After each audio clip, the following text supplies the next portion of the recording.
हमारे लिए रोज़गार का मुद्दा है, हमारे लिए हमारी सिक्योरिटी का मुद्दा है, जिसको भारतीय जनता पार्टी बखूबी निभा रही है। विपक्ष हर मंच से यही कहते थे कि इन्होंने कोई काम नहीं किया। रोकना चाहूँगा आपको, विपक्ष है कहाँ? विपक्ष तो मरी हुई है। अगर सुपड़ा साफ होता था फिर बोलते हैं कि ईवीएम में कोई गड़बड़ी हो गई है। अब देखिए, सीधी सी बात है कि सियानी बिल्ली खंबा नोचे, आप जो बोओगे वही काटोगे। 300 प्लस ही आएगा तो योगी ही। सर योगी ने बहुत अच्छा काम किया है, उस वजह से आ रहा है। और योगी ने हर चीज़ किया है। अखिलेश ने क्या किया है? मुझे तो नहीं लगता है कि कुछ किया है। हम नहीं मुलायम सिंह यादव को मानते, नहीं अखिलेश यादव को मानते हैं, नहीं लालू प्रसाद यादव को मानते हैं। आना चाहिए यूपी में योगी आदित्यनाथ। काम तो बहुत अच्छा हो रहा, विदेशों में जय जयकार हो रहा मोदी जी के, योगी जी के। अपराधियों के प्रति योगी जी ने बुलडोजर वाली बात कही है, तो ये तो हम इसका समर्थन करते हैं। रही बात गर्मी निकालने की, तो 10 तारीख के बाद देखते हैं। इसमें हम कुछ नहीं कह सकते कि कौन जीतेगी कौन हारेगी, बस चांसेस बीजेपी के ही हैं। बीजेपी जो काम कर रही है वो अच्छा कर रही है। आनी तो जी बीजेपी है। क्यों आनी चाहिए थी बीजेपी? बीजेपी ही लायक है, इस लायक। हाँ जी। नमस्कार दोस्तों, खबर इंडिया में मोहन सिंह रावत। हम बात करते हैं उत्तर प्रदेश चुनाव की। जिस तरह से चुनाव के रुझान आ रहे हैं, जिस तरह से एग्जिट पोल दिखा रहे हैं कि उत्तर प्रदेश में जो है पूर्ण रूप से जो है भारतीय जनता पार्टी आ रही है। विभिन्न जो है समाचार पत्रों, समाचार चैनलों के माध्यम से ये दिखाया जा रहा है भारतीय जनता पार्टी 260 से और 290 के बीच में जो है अपने सीट ला रही है। और जिस तरह से बार बार यही जब हम पब्लिक ओपिनियन करते थे उस समय ये देखा जाता था कि लोग बोलते थे कि बीजेपी 300 पार। तो अब जो जिस तरह से जो रुझान आ रहे हैं उसमें ये लग रहा है कि भारतीय जनता पार्टी पूर्ण बहुमत से आ रही है। और हम अभी नोएडा में मौजूद हैं। हम यहाँ के वोटरों को पूछते हैं कि इनका क्या कहना है, किस तरह से ले रहे हैं इस रुझान को और इस जो एग्जिट पोल को। क्या नाम है भैया आपका? दिनेश कुमार गुप्ता। क्या गुप्ता जी, आपने देखा होगा कि जिस तरह से था कि लोग कहते थे कि भारतीय जनता पार्टी 300 प्लस आएगी, और अभी जो एग्जिट पोल भी आ रहे हैं वो इसी तरह से आ रहे हैं। तो आपका क्या कहना है? ये प्रत्याशी 300 प्लस ही आएगा और योगी ही आएगा नोएडा में, मतलब यूपी में। इससे कम तो कुछ होगा नहीं, तो आएगा तो योगी ही। क्यों एक योगी क्यों आएगा? क्योंकि समाजवादी पार्टी के अध्यक्ष हैं अखिलेश यादव जी, वो कहते हैं कि हम सरकार बना रहे हैं। तो उन किस आंकड़ों को देकर के वो बोल रहे हैं? कह रहे हैं हम नहीं मानते ये एग्जिट पोल पे, हम विश्वास नहीं करते हैं। सर वो तो कभी भी मानेगा नहीं, क्योंकि वो जैसे ईवीएम का ये होता है, अभी ईवीएम के इशू निकाल देगा तो वो तो हारेगा, तो ईवीएम के इशू निकालेगा ही। वो हारेगा ही हारेगा, क्योंकि उसका कोई ये नहीं है, वजूद नहीं है। अभी यहाँ पे आएगा सीएम ही, योगी आदित्यनाथ। उत्तर प्रदेश के लोगों ने किस तरह से, जैसे ये सरकार 5 साल चली, विपक्ष लामबंद था कि ये सरकार ने कोई भी काम नहीं किया, फिर भी इतना जो है भारी बहुमत से फिर बाबा दोबारा आ रहे हैं, तो क्या लगा आप लोगों को? क्या मुद्दे लेकर के आप लोगों ने वोट किया था? सर योगी ने बहुत अच्छा काम किया है, उस वजह से आ रहा है। और योगी ने हर चीज़ किया है। अखिलेश ने क्या किया है? मुझे तो नहीं लगता है कि कुछ किया है। तो जो योगी ने किया है उसी के आधार पर उनको वोट मिल रहा है। क्या नाम है आपका? मंगल यादव। मंगल यादव जी, आप देखो यादव साहब, आप मुलायम सिंह यादव के बेटे और अखिलेश यादव, वो कह रहे हैं कि हम एग्जिट पोल नहीं मानते। हर मंच से जो है योगी जी को घेरते थे। क्यों आ रहे थे? हम नहीं मुलायम सिंह यादव को मानते, नहीं अखिलेश यादव को मानते हैं, नहीं लालू प्रसाद यादव को मानते हैं। हम है बिहार के रहने वाला, जो अच्छा काम करेगा वो अच्छा प्रदर्शन लाएगा। नहीं आना चाहिए यूपी में योगी आदित्यनाथ। लेकिन एक बात ज़रूर है कि इन मोदी के योगी के आने से हम सब जो कांग्रेस के राज में कमा रहे थे उससे अच्छा हम रोड पर आके भीख मांग रहे हैं। पहले कहा बोला अच्छा दिन लेंगे, अच्छा दिन यही है क्या? हैं 6 साल हो गया लाइसेंस दिया, 6 महीना हो गया लाइसेंस दिया हुआ, कोई अट्टा वाले यहाँ आने के राजी नहीं है बोटन गार्डन में।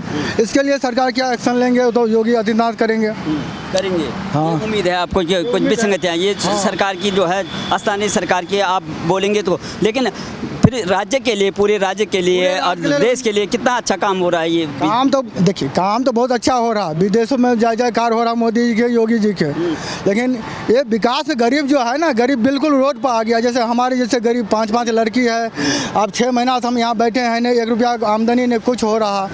यहाँ पर 6 महीना से बैठे हैं। महामारी आया था, महामारी आई थी, कहीं राशन लेने के लिए जा रहे थे, पंकज सिंह बोला था यहाँ नहीं राशन मिल रहा, कहीं और जाओ। क्या है आपको, क्या अब दोबारा सरकार आ रही है, क्या योगी जी करेंगे आपकी? योगी जी जो कुछ करेंगे, अट्टा वाले को वहाँ से हटा के यहाँ बैठाएंगे या नहीं बैठाएंगे, या लाइसेंस कैंसिल करवा दे, यही हम उम्मीद चाहते हैं योगी जी से। भैया जी, क्या नाम है आपका?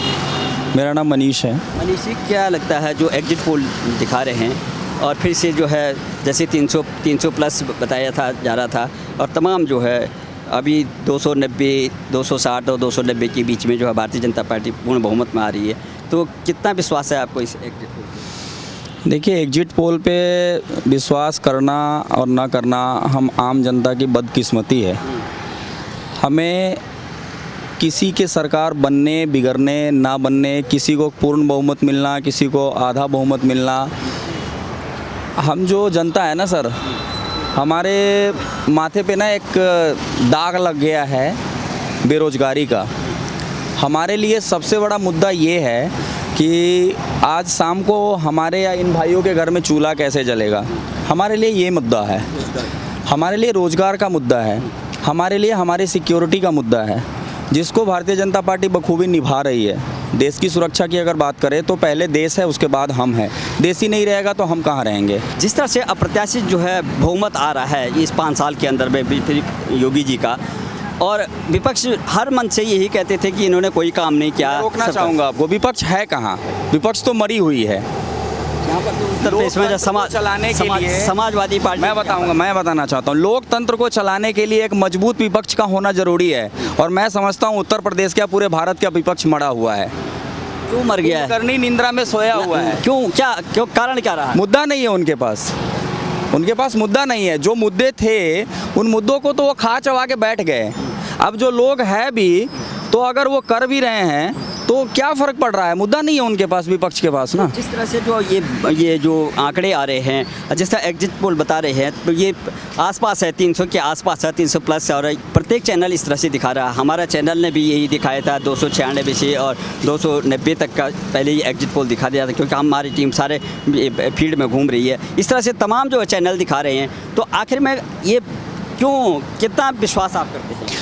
सर देखिए, हमारे पास चॉइस नहीं है। हम विश्वास करें या ना करें, रिजल्ट जो होगा हमें मानना पड़ेगा। जैसे विपक्ष का होता है, जब सरकार बनने लग जाती, पहले तो कह रहे हैं हमारी आएगी, अगर सुपड़ा साफ होता था फिर बोलते हैं कि ईवीएम में कोई गड़बड़ी होगी है, योगी जी ने, बीजेपी वालों ने जो है ईवीएम हैक कर दिया, इसमें अब देखिए, सीधी सी बात है, खिसियानी बिल्ली खंबा नोचे। अगर आपसे हमारी बातें पूरी नहीं हो रही है, आप मुझे नहीं सुन रहे हो, तो मैं तो कुछ ना कुछ तो ऑप्शन आपके ऊपर कुछ ना कुछ तो बोलूँगा ना। तो लोगों के पास बचा क्या है? मैं पर्टिकुलर किसी पार्टी का नाम नहीं ले रहा हूँ, मैं किसी पर्टिकुलर पार्टी को ब्लेम नहीं कर रहा हूँ। हो सकता है कि बीजेपी का सरकार ना बने तो बीजेपी के मंत्री भी यही कहें, मैं किसी पार्टी के ऊपर नहीं कह रहा हूँ। लेकिन मेरे कहने का मतलब यह है कि लोगों के पास लास्ट में ऑप्शन क्या बचेगा? अगर सरकार नहीं बनी तो ईवीएम का फॉल्ट है, ये फॉल्ट है, वो फॉल्ट है। ठीक है, आपने जो किया पहले उसके पीछे तो देखो कि उसका रिजल्ट क्या मिल रहा है आपको। आप जो बोओगे वही काटोगे। जैसे जो डबल इंजन की सरकार है, केंद्र में मोदी जी हैं भारतीय जनता पार्टी के, और स्टेट में अभी योगी जी दोबारा आ रहे हैं, तो ये राष्ट्र के नाम से या प्रदेश की जो है हित के लिए और देश के हित के लिए कितना काम हो रहा है इस? देखिए, मैंने आपको पहले ही बताया है, हमारे लिए देश प्रथम है। हमारा देश सुरक्षित है तभी हम सुरक्षित हैं। देश सुरक्षित है तब हम सुरक्षा से अपना रोजगार कर सकते हैं, सुरक्षा से चल सकते हैं। तो हमारे लिए देश सर्वप्रथम है, और इसमें कोई डाउट नहीं है कि माननीय प्रधानमंत्री मोदी जी ने देश हित में जो काम किया है वो अविस्मरणीय है, और जो अभी आगे भी करेंगे हमारी आशा है वो भी अविस्मरणीय ही होगा। लेकिन जहाँ तक इसके अपार्ट फ्रॉम जो मुद्दा है, उस मुद्दों को लेकर के चलना चाहिए, क्योंकि सरकार जनता से होती है, जनता सरकार से नहीं होती है। आपको अगर जनता ने पावर दिया है तो आप उस पावर का सदुपयोग कीजिए, ये चीज़ होती है। सदुपयोग करना बहुत अच्छी बात है, लेकिन अगर आप उस चीज़ को दुरुपयोग करेंगे तो वो कहीं ना कहीं दिक्कत है। लेकिन मेरा मानना है कि राष्ट्र सबसे पहले है। योगी जी ने भी एक मन से बोला था कि 10 तारीख के बाद सारी जो गर्मी है ये सब निकल जाएगी, मई जून में जो है शिमला बना दूंगा, तो इसका आशय क्या है? देखिए, इसका आशय माननीय योगी जी ने बहुत पहले ही स्पष्ट कर दिया था। जिस तरीके से अपराधियों की गिरफ्तारी, और देखिए कुछ मुद्दों पे योगी जी, माननीय मोदी जी बहुत अच्छे साबित हुए हैं कुछ मुद्दों पे। लेकिन मैं बार बार कहना चाहूँगा कि कुछ मुद्दों को लेकर के उनको और सजग होने की ज़रूरत है और सचेत होने की ज़रूरत है। जैसे उन्होंने जिस तरीके से एक्शन लिया है अपराधियों के ऊपर, ठीक है, चाहे वो कानपुर के उस गांव का मामला हो या किसी और अन्य अपराधी का मामला हो, अपराधी तो अपराधी है सर। वो किसी के घर परिवार को उजाड़ देना, किसी के मांग का सिंदूर धोड़ देना, किसी बच्चों को यतीम कर देना, ये हमारे संविधान में नहीं सिखाया गया है। हमारे संविधान में यह सिखाया गया है कि मानव ही मानव की रक्षा करेगा और मानव ही मानव की सेवा करेगा। मानव सेवा परम धर्म है। तो अगर अपराधियों के प्रति योगी जी ने बुलडोज़र वाली बात कही है तो ये तो हम इसका समर्थन करते हैं। कहीं ना कहीं 14 साल से मैं भी नोएडा में रह रहा हूँ और डर का माहौल जो पहले था आज हम खुला जी रहे हैं। रात को 12 बजे 1 बजे कहीं भी आ जा सकते हैं। महिलाओं का सुरक्षा की अगर बात करें तो पहले से ज़्यादा सुरक्षित महिलाएं अब महसूस करती हैं। महिलाएं पहले के जो शासनकाल हुआ करते थे किसी भी जनप्रतिनिधि का तो उसमें थोड़ा सा असुरक्षित महसूस करते थे और अब जो है थोड़ा सा सुरक्षा का भाव जो है उसकी महिलाओं के अंदर में आया है। रही बात गर्मी निकालने की तो 10 तारीख के बाद देखते हैं। ये तो अप्रत्याशित समय है, प्रतीक्षारत समय है। माननीय योगी जी इस बात पे खरे उतरते हैं या अखिलेश जी खरे उतरते हैं ये तो आने वाला समय बताएगा। लेकिन जो मंच से उन्होंने इस तरीके का जो बयान दिया है कि 10 तारीख के बाद मैं उत्तर प्रदेश को शिमला बना दूंगा तो कहीं ना कहीं अपराधियों के बीच एक भय का माहौल पैदा हो कि मैं आऊं या ना आऊं उससे कोई फ़र्क नहीं पड़ता, लेकिन अगर आप गलत हो तो मैं आपको छोड़ूंगा नहीं। उसके साथ साथ ही मैं ये कहना चाहूँगा कि जिस तरीके से हमारे माताओं एवं बहनों के ऊपर, मैं पूरे हिंदुस्तान की बात कर रहा हूँ, मैं पूरे उत्तर प्रदेश की किसी स्टेट की बात नहीं कर रहा हूँ क्योंकि हम हिंदुस्तान के वासी हैं, हम भारतवासी हैं। तो मैं ये कहना चाहूँगा कि जिस तरीके से त्वरित निदान कुछ गिने चुने अपराधियों के ऊपर माननीय योगी जी ने किया है तो मैं उनसे अनुरोध करना चाहूँगा कि जिस तरीके से हमारी माताएं बहनों के ऊपर ये रेप का मामला आ रहा है, हत्या का मामला आ रहा है, तो कुछ मामलों को राजनीति से परे होते हुए भी फास्ट ट्रैक कोर्ट में लाने की ज़रूरत है। ठीक है, ये राजनीति तो ठीक है लेकिन राजनीति से परे भी फास्ट ट्रैक कोर्ट में कुछ मामलों को संज्ञान में लाने की ज़रूरत है। तभी अपराधियों के बीच एक भय का माहौल पैदा होगा। अभी जो छुटवैये अपराधी है ना उनके बीच भय का माहौल नहीं है। जो बड़े लेवल के लोग हैं उनके ऊपर भय का माहौल है, लेकिन जो छुटवैये अपराधी है जो इस तरीके की नीच और ओछी हरकत करते हैं हमारे समाज के साथ में, उनके बीच में डर का माहौल लाना ज़रूरी है। तो बयान तो देखिए एक पार्टी दूसरे पार्टी के ऊपर कटाक्ष तो होता रहता है, ये राजनीति है। लेकिन अगर इस बयान की सार्थकता की अगर बात की जाए तो कहीं ना कहीं माननीय योगी जी का मैं समर्थन करूंगा इस बात का। इसलिए नहीं कि वो राजनीतिक बयान दे रहे हैं, किसी के ऊपर कटाक्ष कर रहे हैं, मैं इसलिए समर्थन करना चाहूँगा कि कहीं ना कहीं अपराधियों के बीच भय का माहौल पैदा हो रहा है और उससे फ़ायदा हम लोगों को है, हम आम जनता को है कि हम अपने आप को सुरक्षित महसूस कर पा रहे हैं। पूरे देश में जो है इस तरह से भय मुक्त, हाँ पूरे देश में। मैंने तो पहले ही कहा कि हम भारतवासी हैं, हम पूरे भारत को भय मुक्त होना देखना चाहते हैं। आपका क्या कहना है, क्या खरे उतरेंगे योगी जी जैसे बोला था? योगी जी ही आएंगे। आपका क्या कहना है? बिल्कुल अपराधियों पे जो कार्रवाई हो रही है उससे संतुष्ट नहीं, इससे संतुष्ट है, इससे आप लोग संतुष्ट महसूस करते हैं, अपने को आप सुरक्षित महसूस करते हैं? हाँ बिल्कुल, अपने आप को सुरक्षित। पुलिस का प्रशासन का जो है भय, जो पुलिस वाले जो है पहले से तो कम हुआ है, ये तो बहुत कम है। इस बात को आप मानते हैं? क्या नाम है भैया आपका? कपिल।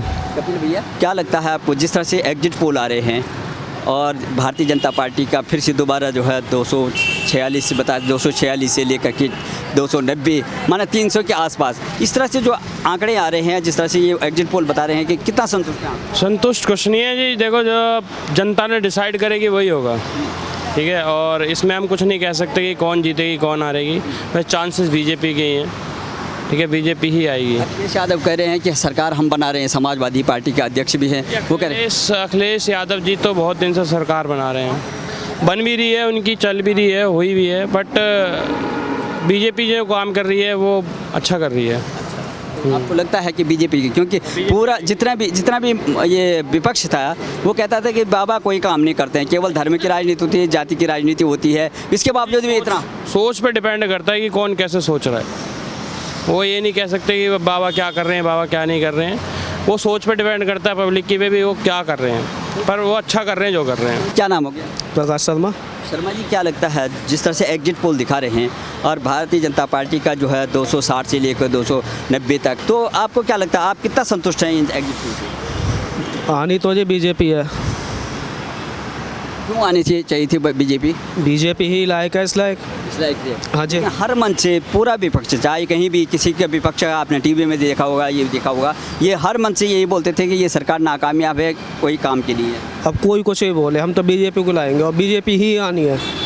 तो आपको लगता है कि जो ये अप्रत्याशित जो बहुमत आ रहा है वो लोगों ने नकार दिया है, जो मंच से ये लोग नेता बोलते थे उनको झुठला दिया है और जनादेश दिया है, ये आप संतुष्ट हैं इससे? जी संतुष्ट है। संतुष्ट है, संतुष्ट है। आनी बीजेपी है। बीजेपी है। हाँ जी। तो जैसे केंद्र में मोदी जी की सरकार है, यहाँ पे योगी जी की है, बीजेपी केंद्र में भी है, यहाँ पे भी बीजेपी है, डबल इंजन की सरकार है, कितना विकास चाहते हैं आप?